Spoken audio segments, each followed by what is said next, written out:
You ever had that moment you're just staring at a simple task like, I don't know, answering one single email, and you feel completely and utterly paralyzed?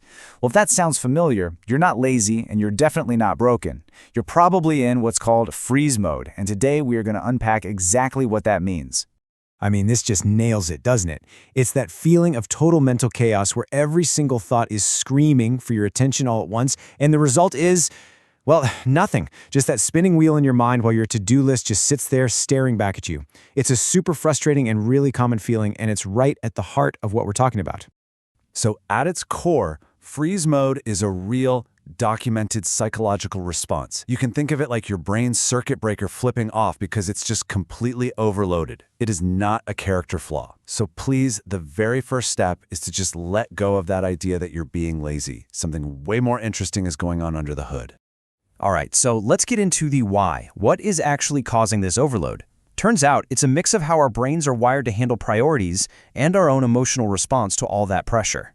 And this right here, this is a trap we all fall into. When you feel frozen, your gut instinct is to just use sheer willpower, right, to push through it. But that almost always backfires. The more you try to force it, the more your brain just digs in its heels, and that tiny little task starts to feel like climbing a mountain. It's this vicious cycle that just builds more and more resistance. To really get what's happening, let's use an analogy. Imagine your brain has this internal control panel for managing all your tasks. And, the way this panel is wired, well, it makes all the difference. So, in typical calm state, your brain's control panel is pretty simple. One task, one big on-off switch. Easy. But for a brain that's overloaded, maybe because of high stress, or for folks with ADHD, it looks a lot more like total chaos. Every single task, no matter how big or small, has its own little button, and they are all blinking bright red at the exact same time. And this is the real core of the problem. Your brain literally stops being able to tell the difference between start that massive work project and drink a glass of water. Everything feels like a 5-alarm fire. And when every single alarm is blaring at full volume, it's impossible to know what to focus on. So what's the natural response? To shut down and do nothing at all. So you see, it's not that your brain's sorting system is broken, it's just completely swamped. Think about a computer trying to run 50 really demanding programs all at once. It doesn't crash because it's faulty, it crashes because you've given it a totally impossible job to do. Now let's add another layer to this. There's this phenomenon called effort prediction error. Your brain, at its most basic level, is designed for survival, and that means saving energy. So before you even start a task, your brain does a quick calculation of how much effort it's going to take. The problem is, it often gets the math wrong and massively exaggerates how hard it's going to be. It actually perceives the idea of doing the task as a threat, and that triggers avoidance.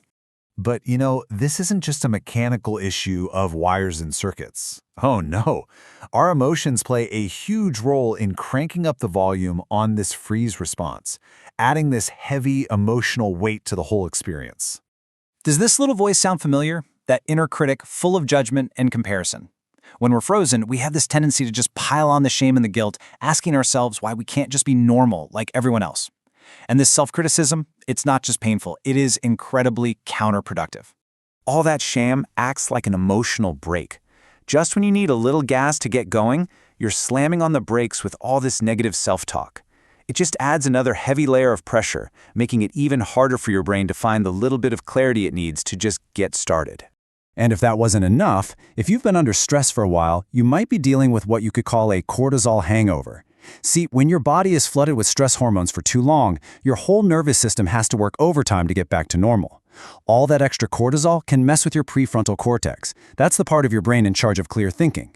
It's why your thoughts can feel so foggy, like your brain is literally buffering. In that state, starting even the simplest thing can feel physically impossible. Okay, so we get the problem. An overloaded system, emotional breaks, a possible stress hangover. So, what do we actually do?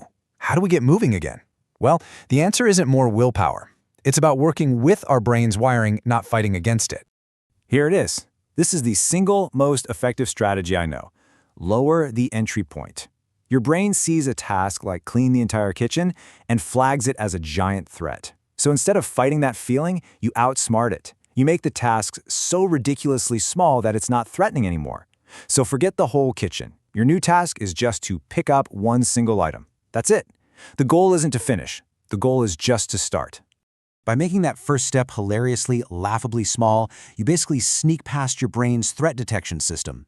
You neutralize that effort prediction error. Your brain sees no threat, the alarm bells finally go silent, and you can take that first tiny step. And once you do, you build just a little bit of momentum.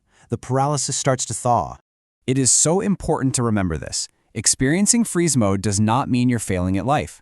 It often just means you're processing the world with a higher level of intensity. More thoughts, more feelings, more input. It's not a weakness, it's just a different operating system, and it requires a different kind of user manual. So, I'll leave you with this to think about. What's that one simple thing that consistently trips your brain's alarm system? Just recognizing it is such a huge first step. And remember, just knowing you're not the only one going through this, well, that's one of the most powerful tools you can have. Thanks for exploring this with me.